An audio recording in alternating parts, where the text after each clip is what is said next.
Part 3, Episode 11, Jesus is the Christ. When they passed through Amphipolis and Apollonia, they came to Thessalonica, where there was a Jewish synagogue.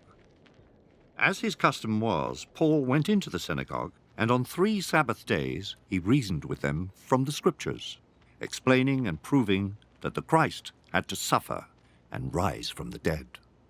This Jesus I am proclaiming to you is the Christ, he said. Some of the Jews were persuaded and joined Paul and Silas, as did a large number of God-fearing Greeks and quite a few prominent women. But the Jews were jealous, so they rounded up some bad characters from the marketplace, formed a mob, and started a riot in the city. They rushed to Jason's house in search of Paul and Silas in order to bring them out to the crowd.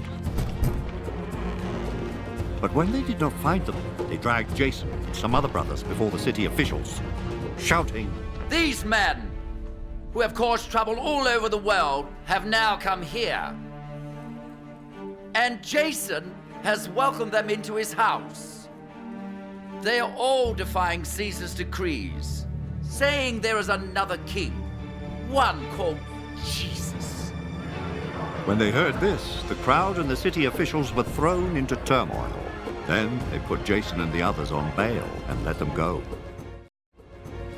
As soon as it was night, the brothers sent Paul and Silas away to Berea. On arriving there, they went to the Jewish synagogue.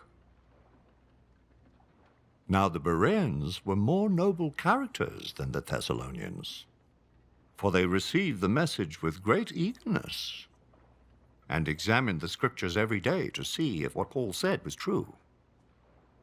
Many of the Jews believed, as did also a number of prominent Greek women and many Greek men. But when the Jews in Thessalonica learned that Paul was preaching the word of God at Berea, they went there too, agitating the crowds and stirring them up. The brothers immediately sent Paul to the coast, but Silas and Timothy stayed at Berea. The men who escorted Paul brought him to Athens and then left with instructions for Silas and Timothy to join him as soon as possible. The message of Jesus causes division and opposition. How does this make me feel? What do I admire about the Bereans? Why do I think Timothy and Silas remained in Berea after Paul left?